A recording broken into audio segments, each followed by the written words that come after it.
யோசேப்பை போல் நான் ஒழுங்கில்லையே, நோவாவை போல் நீதிமானும் இல்லையே, ஆபிரகாமை போல் விசுவாசி இல்லையே, தானியேலை போல் உம்மை வேண்டவில்லையே.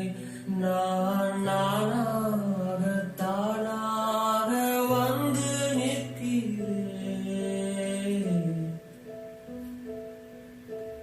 நான் நானாகவே வந்து நிற்கிறேன், பிரசன்னத்தில் வந்து நிற்கிறேன்.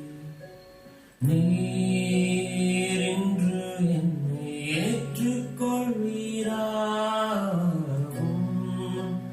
ராஜ்யத்தில் சேர்த்துக் கொள்வீரா.